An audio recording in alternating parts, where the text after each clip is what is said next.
Hello, race fans, and welcome to the Talladega Super Speedway. Here I am, Michael Norman, the voice of the Budweiser All-Pro Series, here with two commentators. I got, once again, joining me in the booth, Dylan Pote and Seth Cole. Gentlemen, thank you for making the drive to join me up here. Good to be here. Glad to be back here again. Talladega Part 2 for me. Looking forward to it. It's going to be fun. Talladega, always a wild card race, as is any super speedway, and positioned here early on in the season, big opportunity for anybody to maybe clinch themselves a playoff spot. Very true, and I'm going to throw it over to you, Seth. You got the current playoff point standings right now, if you'd like to go through those. Right now, we've obviously got the 4 race winners up there at the top: McCurry, Zorline, Wright, and Bobby Frazier. A couple of drivers with some pretty good distance between themselves in that cut line there, and Shelton, Baker, Buxton. I mean, they've had really good starts to the season, but you start getting down there around the second half of your playoff grid, and that's where a lot of moving and shaking can take place. I mean, we know that Talladega, Daytona, the dreaded big one, could strike. A lot of points can be gained or lost here today. So, I mean, keep an eye on guys like Miles, Fitzwater, Cole, Orman, Pote right down there in those last couple of spots, because by the time we look at the playoff grid next week, they may not be there. Yeah, absolutely. And Dylan, you have the regular season points right now, if you want to go through that real quick. Yeah, like we already mentioned, Anthony, top of the grid on the playoff points, but he's also the leader in the regular season. He's kind of been that for the last couple of weeks. Had some trouble at Bristol last week, but was able to maintain that lead with all the shenanigans there at the end. But Jessica Sheldon definitely had a good run last week. She jumped up five spots to second. Cole Baker has some issues. He dropped one spot to third. Jonathan Zorlan ended up staying fourth. Charles Buxton was one of the favorites last week, had a fast 15 car. He ended up jumping to fifth, 5+ right there. Dylan Young with some strategy managed to get up to sixth in points with a +8. James Moore had a good run last week for the RFK 17. He went up one. Bobby Frazier, we already talked about, jumped up 5 spots to 8th. Maddie Crenshaw down 6th, fell to 9th, had a bad week. And then Henry Sanford actually is now 10th +5. I'm still learning, trying to figure out how Henry Sanford is up there in the points. But anyways, so we're going to go ahead and get this race underway. Going to go trackside for the opening ceremonies.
Race fans, it's time for those most famous words in motorsports.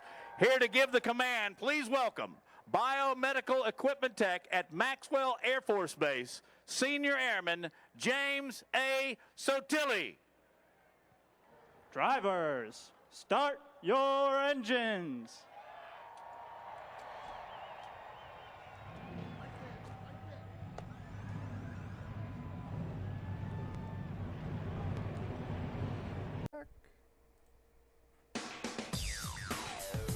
Cars fired up here at Talladega. We got 38 laps as the starting grid comes by your screen here. And gentlemen, you know, as you said, Talladega, wild card event, just like at Daytona, no damage, and there will be yellow flags for the stage breaks. Yeah, it'll definitely be interesting. Adds a different aspect for the race. Maybe some strategy comes into play here too. And yeah, with the damage being off, that's a new outline here for the race. I guess let you know if you get caught, then you still have a chance to continue on. And I think maybe a little bit more aggressiveness with that being in mind, and these drivers knowing that they don't have to worry about the repercussions of a crash. I think you're absolutely right. I think that the aggressive level is going to be at 100% the entirety of this race. You know, obviously you want to be careful near the end of the race because that'd be maybe your only opportunity of being involved in a wreck and not being able to mount a comeback with very few laps left. You also brought up the fact of stage racing here, Michael. I mean, people may not think it very important here this early on in the season, but those stage points that you get at the end of stage 1 and stage 2, they really are important because I fully expect that we're going to have multiple winners during the course of this regular season, and your last couple of spots in the playoffs are more than likely going to go to drivers that point their way in. That's why these stage points are so important, and with the opportunity to pick up so many spots here at a track like Talladega, take advantage of it while you can, because track position isn't normally all that important at a place like this. Yeah. It's especially qualifying wise, like you said, it doesn't really matter where you qualify, it's where you finish here at these tracks. Not only that, but we can add teammates. And Seth, both you and Dylan know very well when it comes to my races that there's always teammates that tend to work together pretty good here. And whether it be manufactured teammates or our actual teammates, it's going to be exciting as the pace car pulls off the racetrack. Here goes down the pit lane. It's going to be Cole Baker and Reggie Fogelman bringing him to the green flag. A slow and methodical pace. Yeah, and we have to obviously wait this long period of time because there's that extra, 300, 400, 500 feet of racetrack. Normally your start-finish line at Daytona in the center of the tribal, we got to wait till almost down here to turn 1 to get the green. It could be a difference maker too when somebody winning this race. Some people would like the traditional spot there, but we're almost down turn 1, so that could be a difference maker. Only here at Talladega is like that. Look at William Brock already making it 3 wide on the outside. I'm not sure. I guess the 20 car didn't get that good of a start, but nobody jumping up to that third lane. Yeah, that's a costly mistake there. No help, at least through 1 and 2, so it's going to start to drift back, but going to have the opportunity at some point to maybe move to the bottom, work his way back up to the front. The battle here is going to actually be R.J. Bishop with a big push from Henry Sanford. There you go, Penske teammates right out of the gate, nose to tail. And there's a couple of Stewart-Haas cars right behind them as well. Jonathan Zorline and Jessica Sheldon are right there in the 41 and the 10, so teammates already looking and finding each other. Boy, I love watching these cars fan out like that on the straightaways. 4 wide. About the fact, Poteet, about Shelton last week moving up a number of spots in the point standings coming into a track like Talladega. There's a lot of drivers in the field that are very well versed in super speedway type racing. And I feel like she's got an agenda to definitely go out there and try to win that race. I think she and everybody else thought she was going to be the one to win last week, but the shenanigans toward the end and the, I guess, upset there with Bob Frazier getting that win with the wreck at the end, I think she knew she let one go there, and she's trying to make sure she can get it back today and try to get that win. Couple of Ford drivers up here trying to work together. Seth Cole back here, as well as the 15 of Charles Buxton. I want to point out back here to you guys right here, this is the driver that went to victory lane in the last restrictor plate race, which was the Daytona 500. Anthony McCurry looking to try to make it 2 for 2 so far in restrictor plate racetracks. I was looking up toward the front. I was shocked to see the 6 and the 24 working together. I didn't think well, I may have said that, and now it's over. I mean, you brought up the fact of, teammate or manufacturer alliances. Let's not forget, though, as well, your friends are where you find them. So there may be an opportunity where a Toyota is working with a Ford or a Chevy is working with a Toyota. If you've got fast race cars and you can produce a lot of straightaway speed together in a 2-car tandem, it doesn't matter whether you're an alliance or not. You're going to work together here in the early stages. Third place is a very intriguing spot there. Allie Rain, we didn't really talk about her in the pre-race there, but she's one of the 2 drivers along with Laura Chung. They have wins this season, but they're not in the top 25 in points. And you have to be in the top 25 for your playoff spot to be eligible with that win. They're both outside of that right now, and you know Allie and Laura are both going to be trying their best to try to run good today. And that, just like that, when they're both in, that drops 2 people out that don't have wins.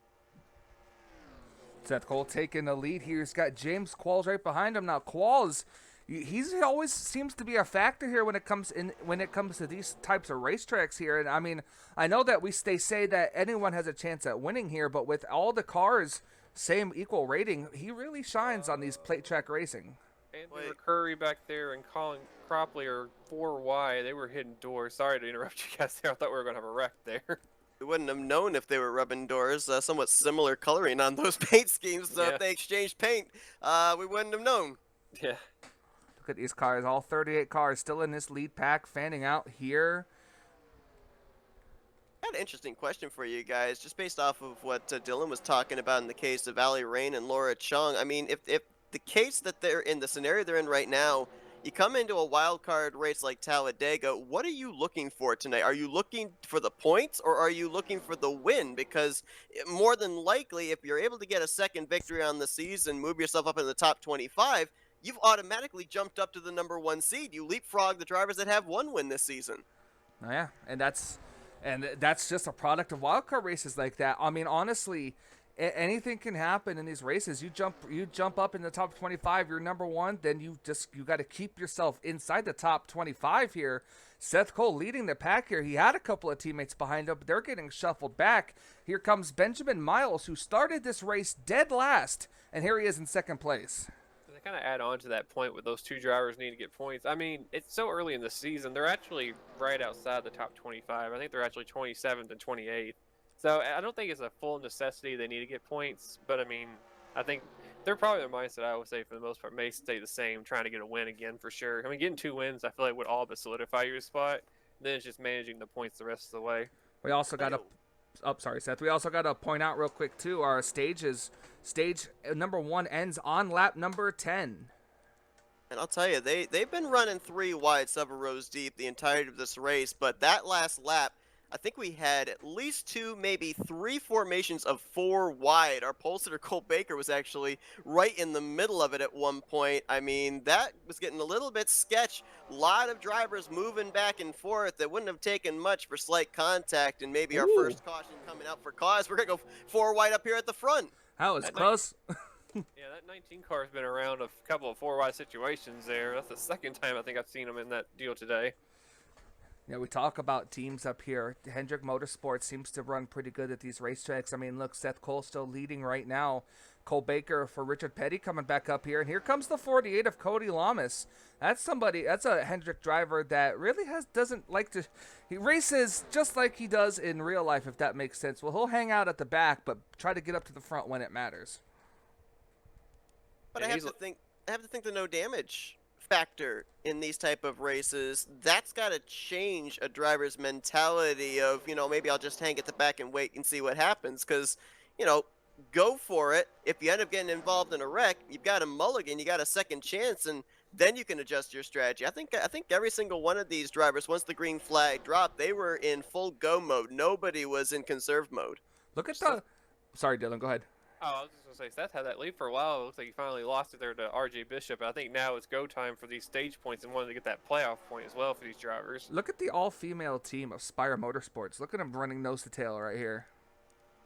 Oh, yeah, Christina Bell right there with Allie Rain right behind. Or, excuse me, not Allie Rain. I said the wrong one. You see the other 7 car. Maddie Crenshaw, I'm thinking online.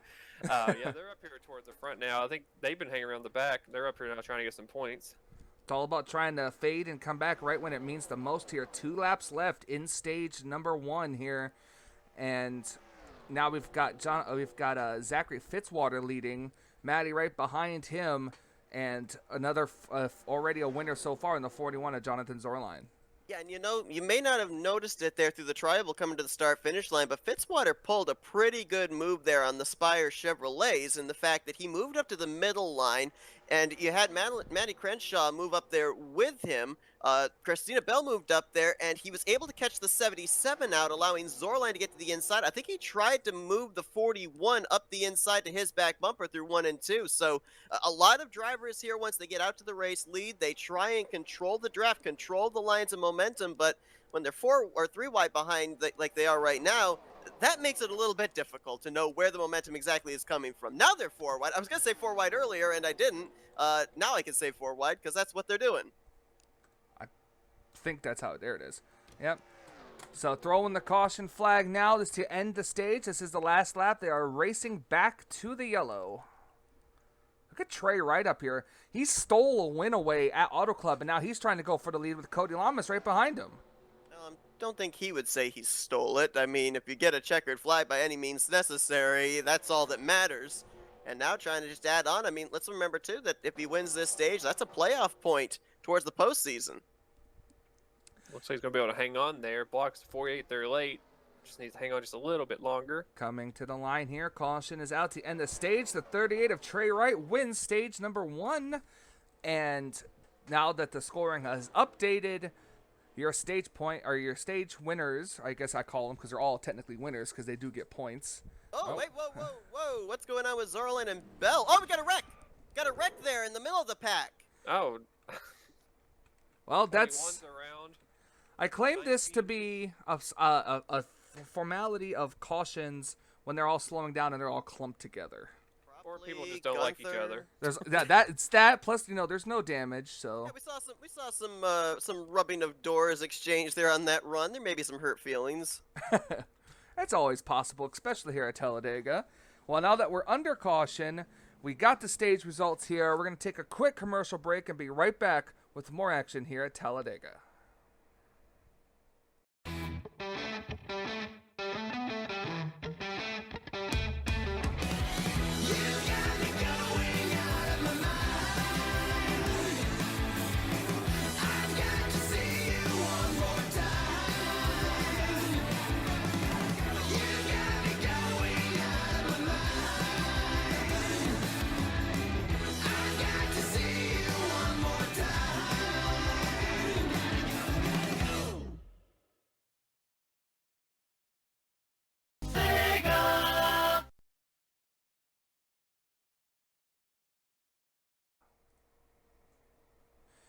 Welcome back to the Talladega Superspeedway. Pit stops have happened. We're getting ready to restart this race with about 6 laps to go. Pit stops happen. Here's the results. Cody Lamas first, Trey Wright second, Madeline Crenshaw third, Dylan Poteet fourth, Henry Sanford fifth, Jonathan Zornline sixth, Bobby Frazier seventh, Jose Mills eighth, Stephen Colin ninth, and Reggie Fogelman in 10th. You know, I noticed a bunch of rookies being up here towards the front for this stage. It's go times. I don't think they have any restraints and no limits. They see the opportunity, they're going to take advantage. If so, maybe their best chance to get a win this season. Like I said, plate racing kind of is the ultimate equalizer for racing.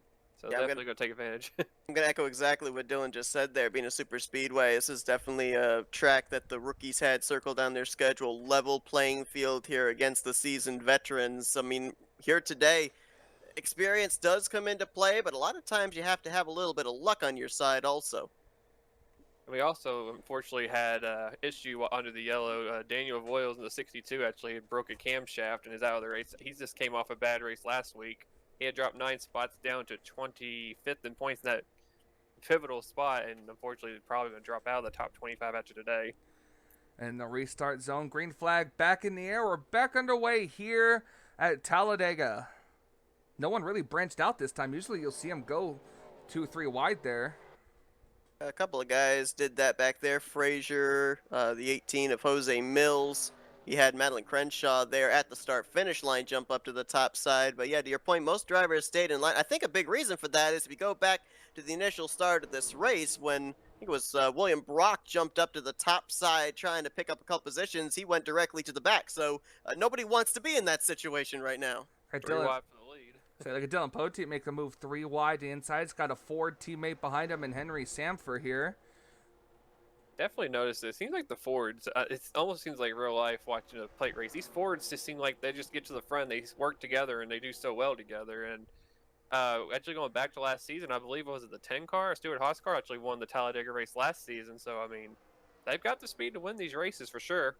Boy, Henry Sanford pushed him out to the lead, but won't let him lead the lap, as Henry Sanford, I believe, leads the lap. That sounds about right. Almost 4 wide there. Another Ford making that 4 wide maneuver. That's Fitzwater there. Oh, look. in the gear wrench Ford Mustang, and Trent Dunham making his way up here, and look who's pushing him. well, that's Well, apropos. There you Well, go. it was Christina Bell, and now she said, "Like, thanks for getting me up here. I'm gonna now go underneath you." And Hey, here, see, there's teammate alliances, there's manufacturer alliances, and then there's personal alliances. and here we go for the lead. The car that's not Dylan Poteet. Oh yeah, that's not me. That is Stephen not Steve. Colin. Getting help there from the 4 of Zachary Fitzwater. 31's going to sneak and lead a lap here, but probably won't keep the lead going into 1. I think he just got put 3 wide. Yep. Oh, no, the 4 went with him, and now he left the 4. You know, We got, like, That's how it what, works. 20-some-odd, 22-some-odd drivers up in this lead pack. I don't know what happened. Field kind of got split apart. You then had a group of 3, and then you had maybe about 8, 9, 10 stragglers. They're all still in the lead pack now, but they broke up for a brief moment. I don't know what it was exactly that broke them up like it did. it's probably just Talladega, you know, checking up. Sometimes you can't run over the back of person in front of you. I mean, you Could've can. been- could've been just- People won't like you afterwards, but you can. It is an option. True. It's probably just a loss of momentum as here comes the Chevys back. Christina Bell with the lead, but here comes Seth Cole on the inside, going to try to take it back with Bobby Frazier behind him. Nick Gunther up there for the first time today in that 21. He was trying to stick with him, but got put in the middle there. He was You know- actually in that wreck under yellow. Yeah, exactly. I mean, let's remind everybody the beauty of the fact that there's no damage in this series. We more than likely would have had drivers like Colin Cropley and Nick Gunther out of this race with that stack up after the yellow came out. With it being no damage, they get new life. They still have a chance to be up here running towards the front. You know, I want to take a moment and talk about something that me and that Seth talked about during the break. Anthony McCurry, he finished dead last in stage number 1. I And think he's still back there, yeah. I personally think he's just biting his time. As here comes a lead change. That's Cole Deaver. Uh-oh. Oh, boy, they are 4 wide. They're really wanting to Yeah. push to the limits of how close they can get here. And some of these drivers, oh, Cole Baker, I thought just hit the wall there. I think some of these guys, even though there's no damage or no worries in the world, I think they're still just kind of waiting, like Michael said. I think they're 5 wide. I'm pretty sure they're 5 wide back there. This is Oh, not- they really are. Oh not gonna work. my gosh. Oh, there it goes. And there it goes. Well, that's probably going to end the stage as they're still wrecking. Yep, caution is out. Dylan Poteet involved. I see the 20, the Imagine 31, the 51. 41 apparently didn't like that from the 51. Both of the Buxtons involved. Trent Dunham involved. Not getting any love. That's going to basically end the stage, I believe, too. Oh, yeah, they're coming to the 1 lap to go in the end of stage number 1. And look who's got the lead. What? We just saw him come off pit road last during that round of And the pit person he stops. was battling was Rob Crown Jr. You're right. They're both What the together, heck? 1, 2. And the last stage winner's in 3rd. Wow. That's right, coming to the end of the stage. Caution is out. Matthew Rodriguez somehow is going to win stage number 2. I think the 66 and the 16 had a plan, and it worked out perfectly. I don't know what it was. Apparently. They must have known when something was going to happen. They just went straight to the front. You know, Literally last. I think their plan was they had no plan. Sometimes that's how it works. How does that happen? I don't even know. Well, as we're gonna stay with these cars as they come back around. Now, gentlemen, it's been known to happen, and it's happened several times before. We're coming to the official end of the stage this time by. But what if these drivers come down pit road? And I've seen it happen before. We could have a whole new different winner. It's a good point because we have to remember that unlike what we had last week where Bobby Frazier was able to cross the start-finish line on pit road, the start-finish line here is past the pit exit. So that's actually a really good point. If we see some drivers go with fuel only as opposed to some take tires, top 10 could look entirely different completing the stage. Yeah, this could be their last chance to go to pit road, too. I mean, some of them may try to stretch it to the end and not come back, so this could get interesting. You stay out here and maybe come to pit road next lap? We'll have to wait and see. These drivers on the inside, we'll see if any of them actually make an indication to come to pit road, and it doesn't look like they are. That's very interesting. Well, they only ran about 6 or 7 laps there, I guess is why. But I guess they're preparing themselves for green flag pit stops after all. Yeah, So that here's is- what I would do. If I'm running 11th place on back, I'm not getting stage points. I'd have come to pit road and then cycled up towards the front when the top 10 eventually come in, if any of them come in during this caution period. Yep. Well, I guess they have a different agenda. I guess they're wanting to get to their fuel window. Maybe they think it's too soon and they were going to have to pit again anyway.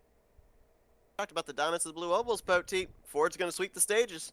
Yeah, Matthew Rodriguez wins stage number 2 as they all come by in a very slow pace. Always good. Theoretically, though, didn't the pace car win that stage? I guess that would be technical. Brett Bodine wins. Alrighty, so as the stage results come across the bottom of your screen there, we're going to take a quick commercial break and be right back with more racing here at Talladega.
And we are back here at the Talladega Super Speedway. So, Dylan, you pretty much called it. More than likely, these cars are going to come down pit road under green unless they believe they can make it all the way. I'm not entirely sure, though, how far these cars can go on a tank of gas. Your top 10 are the same as the stage ending. Matthew Rodriguez, Roberto Crown Jr., Trey Wright, Nathan Ormond, Madeline Crenshaw, Charles Sanford, Samant Ozkin, the 21 of Nick Gunther, Zachary Fitzwater, and Ali Rain. And it's going to be the longest green flag run of the race as well. Like I said, we saw him pit after the 10. Unless they wreck again. Well, yeah. I mean, potentially they can have the longest run here. I think a lot of them will be looking for a caution about halfway through this run. That way they can pit and be good to go for the end of the race. But if not, yeah, expect the entire field to be coming down under green. I'll crunch you some fuel numbers, Michael. This is Cup or CTS Physics? Cup. This is Cup Physics. They can make it. Which would assume why they only came down the one time at the end of stage number 1. Yeah, it's about 30 laps you can make it on a tank of fuel here with Cup Physics. So these guys all came down pit road at the end of the first stage. They should be good to make it the rest of the way, especially with the fact we had a couple of pacing laps right here. Yep, absolutely. Getting ready to come back. Matthew Rodriguez going to lead them through the restart zone. Green flag is out. We're back underway. 16 make the move up there to the top side. I'm a little surprised Trey Wright didn't jump up there too, because Rob Crown Jr., he had a heck of a jump there, and I think that easily he and with some help they could have cleared the 66 before they even got to turn 1. Totally surprised the 16 didn't work with the 66 after getting all the way to the front with him, and now he just jumped out of line. It's going to take probably about a lap or 3 to get these cars all jumbled back up here. As already making moves now, Samant Ozkin, who's trying to get his first career win, is running down the 4th car on the bottom lane. So it's interesting if you look at the 2 stages we've completed now, a lot of drivers that haven't yet won but are up there in the playoffs currently points-wise did not get any stage points. Jessica Shelton, Cole Baker, Charles Buxton, Dylan Young, James Moore, Benjamin Miles. None of these drivers ended up getting any stage points here tonight, so you have to wonder, if they don't get the finish they're looking for here this evening, could that lack of points here during the first 2 stages of this race, could that have them on the outside looking into the playoff grid next week? That's going to be very interesting to think about, too. Stage points mean a lot here, especially with the points being 1 point per position, as well as a 1 point for a lap led, and then a point for the most laps led. So every point is going to matter by the end of this series.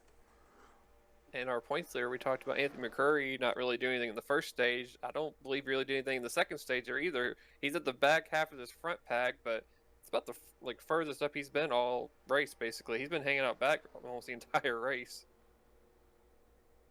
Got 2311 racing up here for the first time. Nathan Ormond, the 23. Benjamin Miles there in the 45. Going to leave his teammate out to dry. Going to follow on the inside line behind Zachary Fitzwater, but really haven't seen either of them make an appearance. And I think that there's a good half dozen to maybe 10 drivers we really even haven't mentioned by name here today that we may end up seeing up here in the closing stages also. May have just kind of been playing the cards close to the chest here, not showing exactly what they've got until it matters the most. That's very true, as usually always happens here at Talladega. Matthew Rodriguez somehow has been able to control the draft as of late here in these couple of laps, so he's been able to hold on to the lead now as he goes from the top to the bottom. You spoke about Jessica Sheldon there earlier. She's actually up behind the car that beat her for the win last week in the 42, Bobby Frazier. Two different outlooks from what happened last week. One's got a win now in the playoff. The other one was a what could have been situation. And that car, I think we mentioned earlier in the race, that car actually won this last time at Talladega. I can't recall the driver on the top of my head, but the 10 car did go to victory lane. So that's probably on her mind as well, as she is not wasting time and bringing Jovan Anderson, who we haven't talked about up here, to the front. And then there's Anthony. Oh, there goes Anthony. And there goes Anthony. And Bobby Frazier Oh, we and got a Zachary big one. Fitzwater. We got a Miles is big in one. it. Lamas is in it. Oh, look, the 6 is in it again. Poteet is trying to make his way through the smoke. Oh. Oh. Cody Lamas doing his Cole Witt impersonation. Nick Gunther's apparently Kyle Busch. And the 12 car absolutely saved him from being stuck on his roof. Now that's a teammate. And that could actually save his race. Back over here, and the caution is out with 11 laps to go, Oh, and yeah, it's that's right. The caution came out. I was too interested in what was going on back there. Well, that may single change. file here. Yeah, it was, and thank God for no damage again for most of these drivers. That could have been a day ender, especially Kyle Matthews, who's just not had the greatest of luck in this series in the last couple of seasons. We just had a bunch of front runners actually get knocked to the back too. With not many laps to go, this could be trouble for them. We saw the 4 back there, the 14, the 45, some drivers that had been up toward the front. That happened like right up, I think about in the top 10. That's unfortunate for them. And I think I totally jinxed Anthony, so sorry in advance. Well, if these cars have to pit, now would be the best time to do it. But we're going to go back, take a look, and see what happened, and be back for the restart. Well, we're looking back at the accident here. Oops, that's well, I can't say oops, but this is the helicopter camera here. Looking up here, he just starts to move up, maybe try to get behind the 9 car, and Maddie's just got her nose in there already. Yeah, Anthony just went from the bottom up to the middle line for some reason. Not really sure why, but it's getting close to the end of the race. Nobody has a reason to let up at this point, but right here you're going to see them get together along with the 42. And I call it the triangle effect, as they're all shaped like a triangle there. Ran out of space, and the points leader goes around, and last week's winner. And there's just nowhere to go on the top side there. First car on the scene, well, both Benjamin Miles and Zachary Fitzwater. And unfortunately, with the high banking here in the turns, a lot of drivers migrating down. Oh, Kyle Matthews, hard man, hit for the that's 5. that would have been day over if there was damage for Kyle Matthews. And they're still not done wrecking. The 51 just plows the 21. Here comes the 6, the 12, the 31. They'll get in there. RJ Bishop involved, Charlie Buxton. Look at the 6 just trying to avoid everything, and so was Ali Rain. Slides right into the back of Kyle Matthews again. Kyle nearly went up in the air. But it's not over yet. Here's the interesting part of this. Everybody's trying to get turned around, get going. Cody Lamas just sees the 21 of Nick Gunther and finds the perfect opportunity just to hit him. And hits him again. And Cole Witt meet Kyle Busch, part 2. It's actually RJ that's is. RJ saves his And RJ Bishop be like, I'm not gonna let the invisible fire hurt my friend. The damage may have been off, but flipping a car over could also be doomsday for somebody in this situation, or mechanical failure. That's true too. That may have saved Nick's race there for sure. All right, well, this is what happens to bring out the caution. Let's go back up for the restart. I'm sorry, Anthony. Back here at Talladega with gonna go green with about 7 laps to go. We're gonna run through your top 10 real quick. Jessica Shelton currently leading. Jovan Anderson 2nd. Matthew Rodriguez 3rd. Laura Chung, who desperately needs a good finish, is in 4th. Colin Cropley in 5th. Cole Deaver in 6th. Jose Mills in 7th. Christina Bell 8th. The 16 of Roberto Crown Jr. in 9th. And Madeline Crenshaw in 10th. Yeah, we haven't even spoken about the 78 at Laura Chung. We had already talked about Allie Rain earlier, but she's the other one that's needing to have a good day today to get back in the top 25 in points and be playoff eligible again. He may have picked the right time to be up toward the front, has missed a lot of the mayhem. It was right around her there that last one. Now she finds herself in 4th place. This would easily get her back in the points where she needs to be, and see what happens. Guys, I'm going to say it. You know, there may be a lot of drivers that were involved in that wreck going to be lacking in track position on this restart, but 7 laps around an over 2.5-mile super speedway, that's plenty of time, I think, for them to get themselves back up into the picture for the checkered flag. So don't rest on your laurels for those guys and say that they have to wave the white flag of surrender just yet, because I think that they've got enough time to get up here and still have a shot. Well, Would it that's be crazy. I was gonna say, would it be crazy to say the winner of this race probably is outside the top 20 right now? probably would be a little crazy to say. But I don't think so.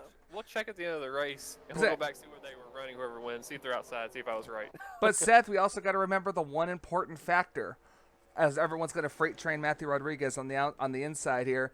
What if this race ends under yellow? That's a great point. I mean, I would assume probably around the completion of lap 35 would be considered what we call the point of no return, where the next flag would end the race, whether it be the white flag or the caution flag. So, yeah, I think we start to get around lap 34, lap 35, you're going to see the aggressiveness ramp up even more. Drivers feeling it may be their run to the proverbial checkered flag as there Laura Chung says, out of my way, Jovan Anderson, actually forced him up to the high line, and then Jovan, I think not too thrilled with that, he lost momentum, and he's just like, I'm out of here.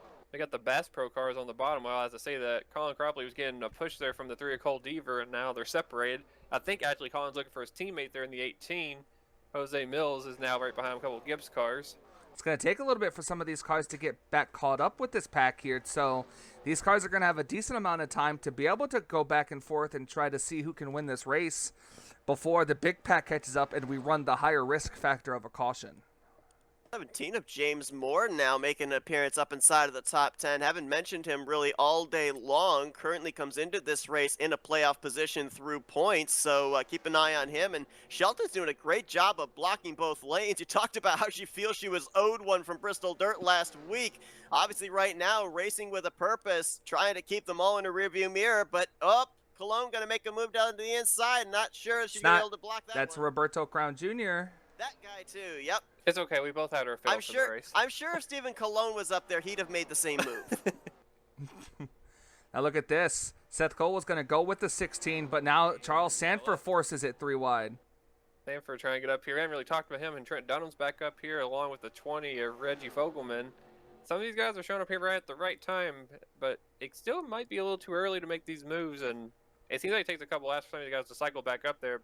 And I'm looking back there, it looks like most of the pack is caught up to the field now, so we'll see now what happens as long as we don't have a wreck. Yeah, RJ Bishop, Nick Gunther kind of straggling back there, but they still have time, get enough draft to be able to get up in this lead group. But kind of interesting, we saw here the Fords early on while the Chevrolets start working together. You had Colleague working with Trackhouse there for a brief moment. Yeah, we've got a couple of Chevys up here now, but look at the 3 Fords behind them. The 15 there back, Charles Buxton right there was battling for 3rd. That was another car last week, I think, that had a chance to win. I thought he was the only one who really had the speed to match Jessica Sheldon before those pit stops, and he must have had a bad stop, and then the yellow ultimately ended the race. Probably could feel a little bit the same as Sheldon maybe thought a race that they should have won kind of got away from them. So he's up here trying to redeem himself from last week. Oh, guys, I think that I just looked that time down the back straightaway. I think Gunther and Bishop, they have lost the draft. I think they're going to need a big wreck to pick up some spots here in the closing stages. And they're both needing some good runs today, too, as well. Look at Laura Chung stay on the back bumper of the 16, but now it's not going to matter as the 22 of Henry Sanford has a run up here and a teammate behind him. Henry Sanford coming into this race, as we mentioned, right now he is, I believe, 11th on the playoff grid, and if he were to win here tonight, that would move him into a locked-in position currently in the playoffs. Dylan Young right behind him there as well in the 2, and William Brock, who we saw fade to the back very early on, I think it was the first lap of the race, he's now up inside the top 5. We haven't really talked about them. The 2 and the 47 have probably been hanging around back most of the race. 16 really is controlling the draft pretty good here. Keep looking around the midway portion of this pack. That's where all the energy is. And if we're going to have this race end under caution, it's probably going to be in that vicinity where the wreck will be triggered. Up here at the front, they've got themselves kind of single filed out, at least the top 4, now maybe 5. Oh, they're trying to go 4 wide back here. Oh, the 3. Okay, he got it in line. I was saying, everybody looks like they're trying to hurry and get to the bottom. That's where you really want to be right now. And here comes Christina Bell making 3 wide for second. Kind of broke up the Penske teammates right there. Christina Bell, yeah, could say Christina Bell trying to get up here and get the win, but you know the 16 is loving everything he's seeing in his rearview mirror right now. You might think he's seeing his twin back there, a neon yellow, black, and white 20. scheme. Oh, they were rimming door. 24 and 15, they were close to each other there as well. And Jessica Shelton really thought about making it 4 wide. She's trying to place herself in a good spot here on the last lap. Does anybody have anything for the 16? Rob Crown Jr. over here just has been doing a great job, and he's trying to defend a car that basically is inverted to his scheme right there. Been a lot of battling for second place, and a lot of that is because that second place car has been stalled out running in the draft of the lead car. So There's let's see. Flag. Yeah, Roberto Crown Jr., can he hold him off one more time? Whatever happens now, the race is going to end under the checkered flag. So it's a race back to the line. The 10, the 66 are now nose to tail. A couple of Fords. Will they be able to ground some of these Chevys? Here comes Sheldon. She's trying to peek inside. And she's got a Ford behind her, and Matthew Rodriguez. He's going to go down there. Shelton did not. I don't think that's what she wanted to see at all. That may. Oh, here we go. Sheldon going under the 77. Clear. But does anybody got anything for that 16?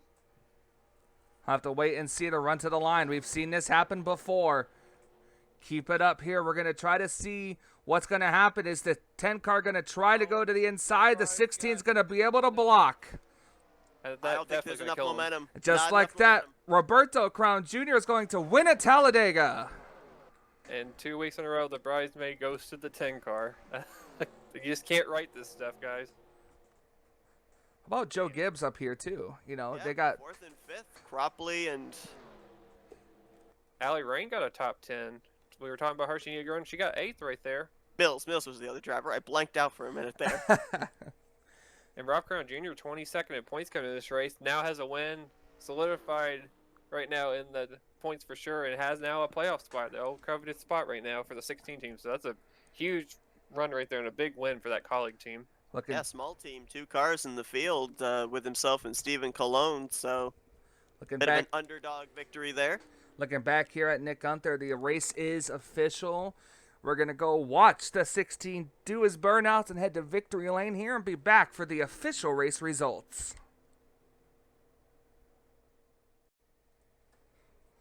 And we're back. Here is the winner of this race, Roberto Crown Jr. Going to celebrate his victory here at Talladega. The Chevrolet wins. We were talking about Fords the entire race, and the Chevy came out on top here.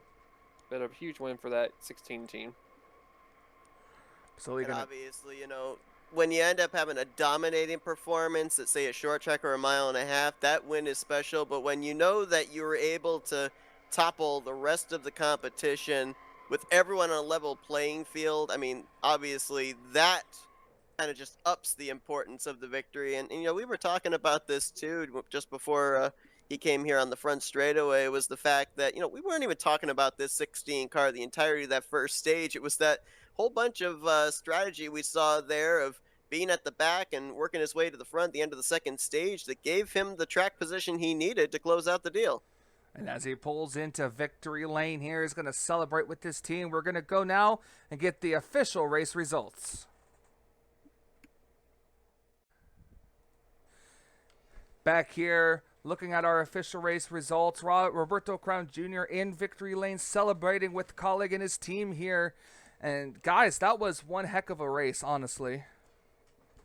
Oh yeah, for sure. That was wild there. It seemed like a couple of cars would get up front and be able to control the race, and that's what Rob did right there at the end.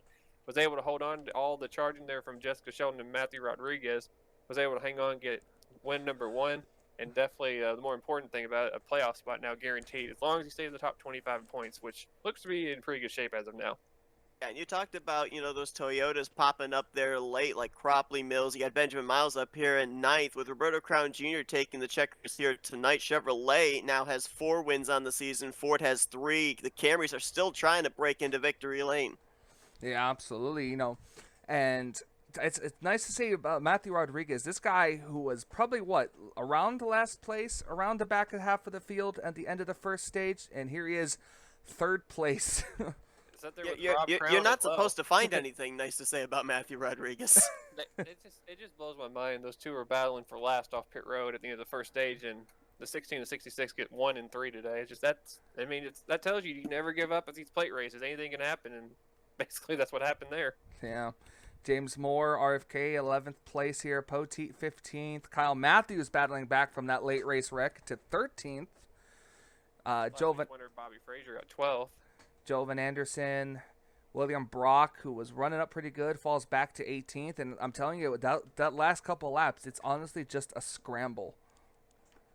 Yeah, if you're trying to, and I mentioned, at the top of the race, we were probably going to see some faces on the playoff grid tonight that we would not see next week. A couple that kind of stand out to me, potentially the 4-car of Zachary Fitzwater. I mean, I think he was only, 3 points above the cut line, that final playoff spot. So with a 32nd place finish, not going to be the performance he's looking for. And as well, think about winning the regular season championship. Anthony McCurry did not have a good performance here tonight. Granted, he has that win, so he's locked into the playoffs. But in terms of the overall point standings, he may not be up there after tonight. Well, I was actually looking at the points here. Outside of Jessica Sheldon, who's probably potentially the new points leader. I mean, Anthony finished 31st. Cole Baker was 34th. Jonathan Zorline was 24th. And Charlie Buxton was down there in 35th. Top 5, not other than Sheldon, all had a really bad day today at Talladega. That's definitely going to tighten the points back up and make it some wild craziness to happen, I guess, in the next couple of races.